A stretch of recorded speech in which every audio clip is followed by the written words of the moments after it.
I have started this and restarted this, restarted this about 3 different times already. This would be the fourth. I want to start by saying, hello everybody. Thank you for coming back to my channel. I really do appreciate it. The reason why I'm having a hard time with this one is the story time that I'm about to tell you is about mental health. I'm going to tell you right now that I don't exactly want to say much on it for a lot of specific reasons, and one of them being mental health kind of hits me a little. It hits me a little bit different for certain reasons. But I want to start by saying mental health is not something to mess around with. It's not something to physically joke about. It's something that you want to take serious, because with somebody dealing with mental health, you don't know if they're going to, kill themselves or do something stupid. That's why I said mental health is not something exactly to joke about. So that's kind of why I'm wanting to say this story. This goes back to when I was little. When I was little, I had a few things happen between... I can't really get into much details about this part, but when I was little, I was abused mentally and physically. And when I was younger, my family never really told me anything about mental health. They have mental health issues themselves, but they never told me about mental health and what it is until I was 18 years old and living on my, being homeless is when I had officially found out about the full scale of mental health. So, but there's that part. So, I want to fast forward a little bit to when I moved to Tri-Cities, when I moved to Pasco. I had a friend of mine at the time tell me, have you ever heard of this thing called separation anxiety? And I was like, no, I don't know what that is. Well, to come to find out, separation anxiety is when you're like your family, if you don't want to be away from them. That's to sum it up in a little short nutshell. Well, that's what happened. I had separation anxiety because my mom told me, she's like, oh, this world is a bad place, don't go into it, you whatever kind of thing. So I grew in separation anxiety from my mom. Well, to fast forward after moving to Pasco, I became mentally abused by my mother. And you're asking yourself, how do you get mentally abused? It's basically where you feel like somebody, it's not physical abuse, it's basically somebody could stare at you and they'll give you a look like they're trying to basically control you without using their hands or saying words. It's the face expression basically. And that's what was happening. And I didn't like it at all. Well, to go forward even more, I graduated high school. If y'all watched my last video a little bit, I became homeless, got in a relationship, whatever. No big deal. Well, all of the mental health situation, the issue, it all actually physically hit me on April 8th of 2015. I got hit by a car by the CEO of Enterprise Car Company. I'll tell you right now, horrible. But, like I said, I get hit by the CEO of Enterprise Car Company, and when this whole thing happened, I was thinking to myself, what's going on? I got hit. I flew off my bike. I'm trying to figure out what is going on, and I'm not having any luck. Until I had the person after I got put in the back of the ambulance, they had asked me, they're like, hey, are you okay? And I was like, I can't breathe. I feel like my chest cavity is caving in. I feel like somebody's got a cinder block sitting on my chest. They told me, they're like, I think you were having a panic attack. And I'm like, I don't even know what the heck that is. So I'm like, okay, whatever. I get to the hospital. The hospital goes, it gets x-rays on my foot, on my knee. No big deal. They got an MRI done on my head because I got hit real bad. And when I mean I got hit real bad, I was pedaling my bike, and they told me that if I would not have been standing, like, when you pedal a bike, basically, and you're trying to get up a hill, instead of sitting pedaling, you go and you do this thing where, like, you stand up while you're pedaling. Well, that's what I was doing. As I was standing up and pedaling, they said if that I was sitting down, I probably would be dead. But I was standing up pedaling, and I flew off my bike and landed my back straight down. And because I landed my back straight down on the ground, I didn't have any back problems. I had a concussion and a broken foot and a broken knee. No big deal. In the mix, when I'm in the hospital, they're telling me, they're like, hey, we're letting you know you possibly have some mental health issues. And I'm like, what do you mean? What is that? I want to, like, tell me a little bit more. And I'm like, okay, no big deal. Tell me a little bit more. So they told me that one of the things that I have of a mental health issue is I got panic attacks, I have PTSD, I have separation anxiety, and you have anxiety in general. So I'm like, okay, whatever. I want to get some more tests done. No big deal. In the mixed, I didn't want tests, but I wanted the test done at the same time. I ended up going up to Boise 3 days. Best time of my life, by the way. Even though I was in pain, the best time of my life when I went up there.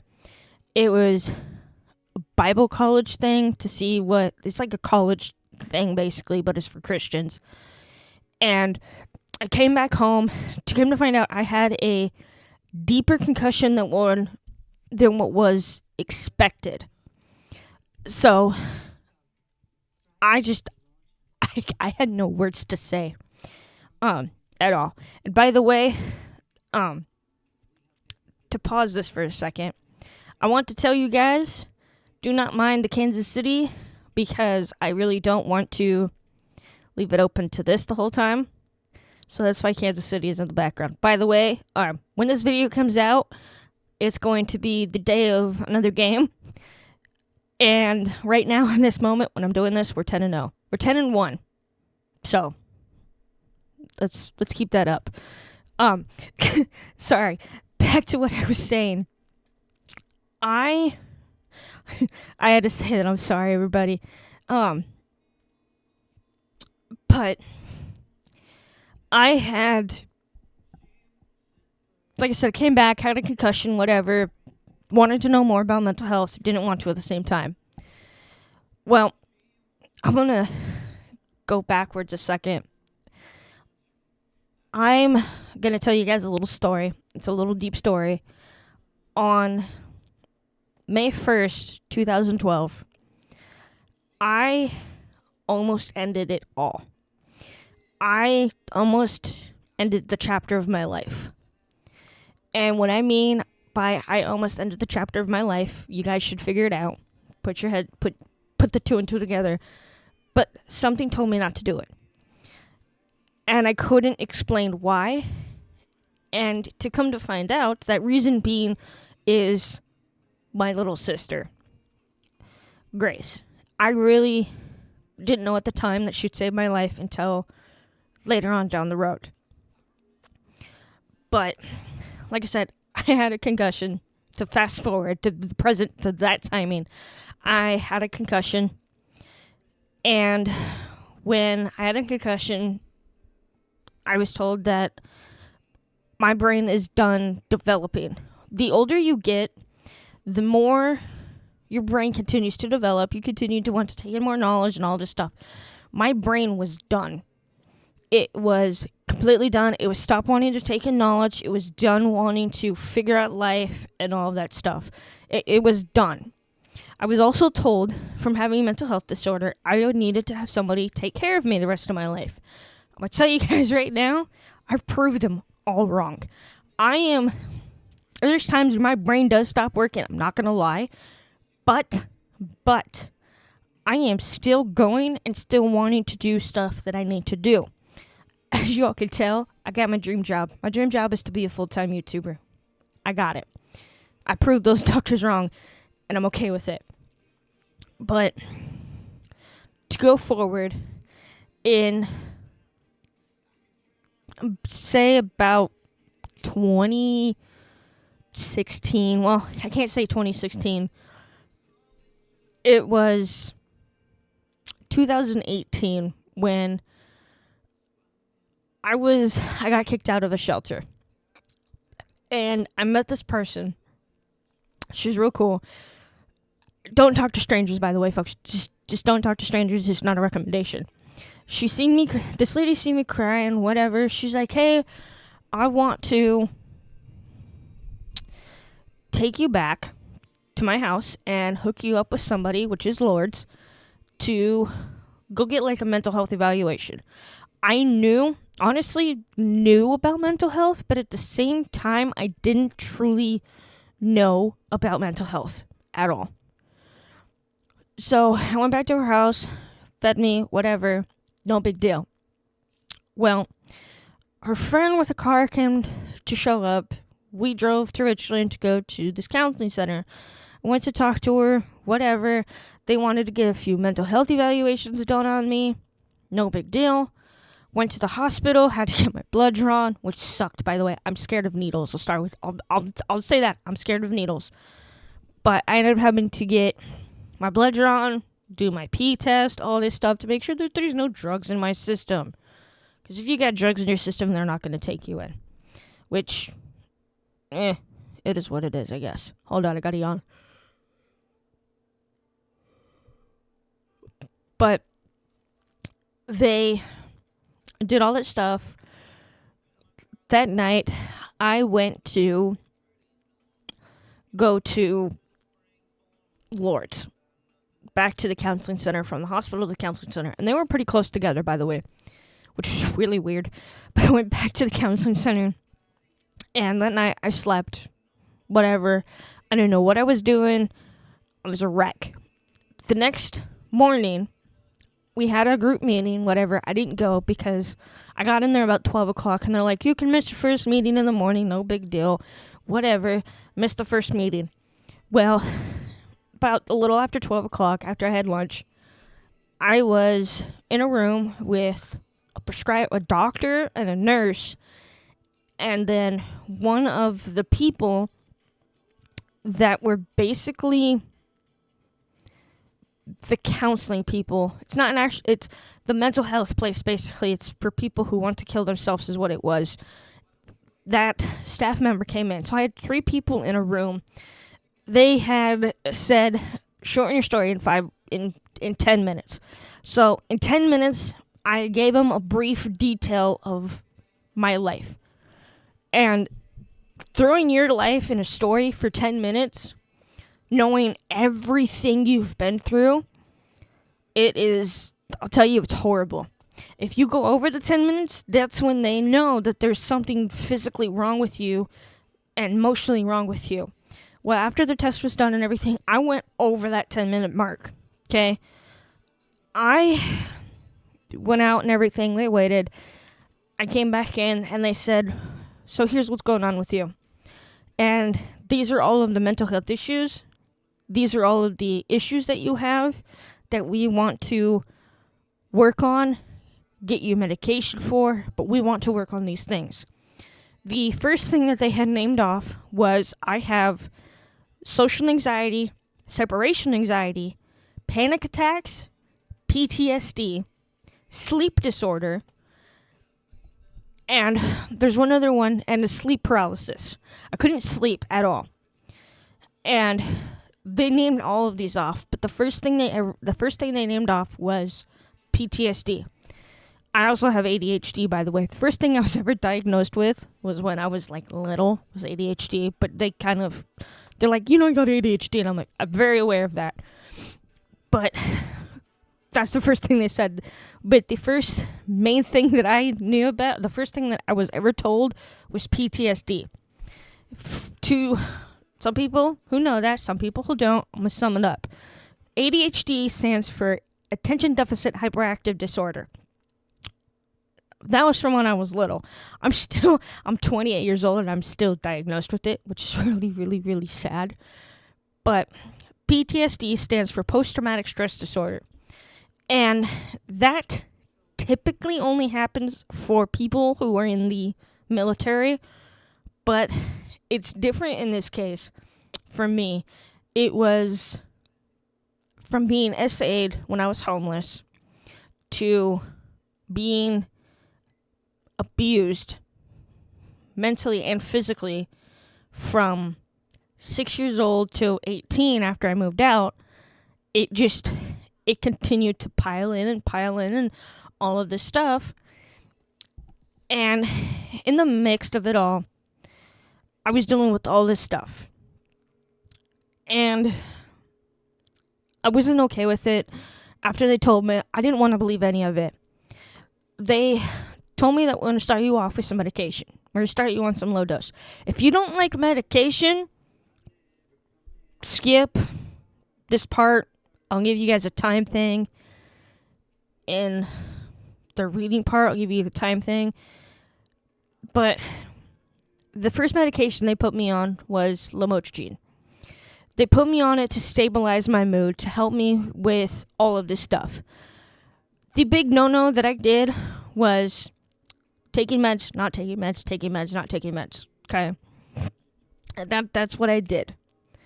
And because I had done that, it was pretty bad that I had done that.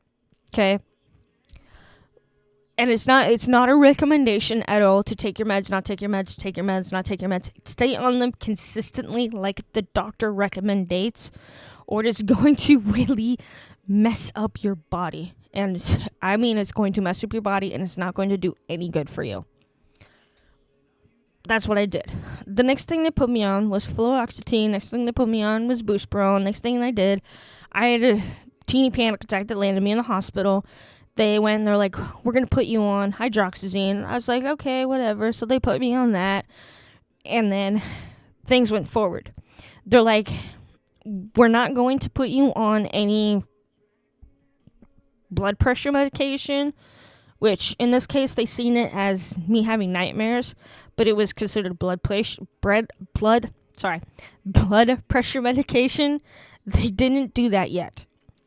And eventually, they put me on blood pressure. I can't speak. I'm sorry. I'm also a little tired. They put me on blood pressure medication.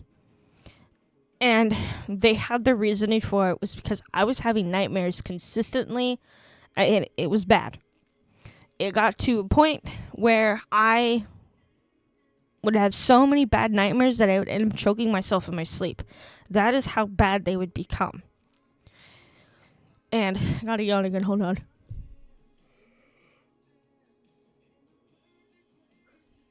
But they ended up putting me on blood pressure medication. And when I was homeless, I would only take my meds if I absolutely felt like it. Or I absolutely felt like I needed them. That was my problem. Well, when 2019 hit, it was August, I got an apartment. It was only a 6-month lease. And between my ex basically cheating on me with a dude, cheating on me, start telling me, I stopped taking my meds completely. And when I say I stopped taking them, I'll tell you what I mean. In January, when my lease was up, I had decided to be a dummy and light a couch on fire. That is how bad it was. That is how bad my brain was not exactly fully there. Sorry, I'm burping. I almost went to jail that night, which was horrible, by the way. Not the greatest thing to do in the world. But instead, the police took me to my mom's, got off the hook, whatever. Well, to keep going forward with this. I finally, like I said in the story time number 1, I finally got my first apartment. And that is when I sat down in the mirror in my apartment by myself, sat in the mirror and said, okay, Sam, you got an option. You can either continue to be stupid or you can take your meds like you're supposed to. Well, that is what I did. I told myself, I'm going to take my meds. I don't care if you don't like taking them, take your meds. So I started taking my meds. Whatever, consistently taking them. Well, I'll tell you guys right now, don't take your medication with alcohol. It's a real stupid idea.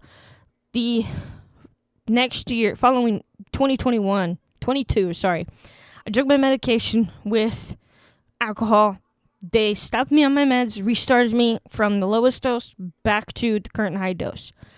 I am going to tell you, mental health is not something to joke about. It's serious.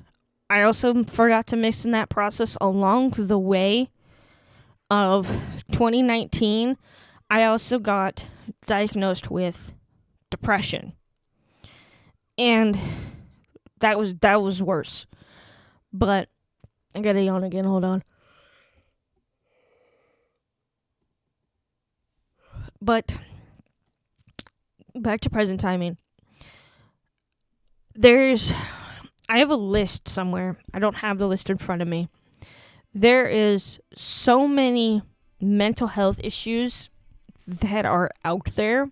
There's so many mental health disorders that are out there that people don't notice them until it's the last resort.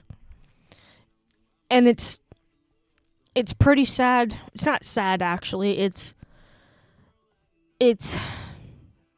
hard to say the fact of it because not a lot of people want to take mental health serious.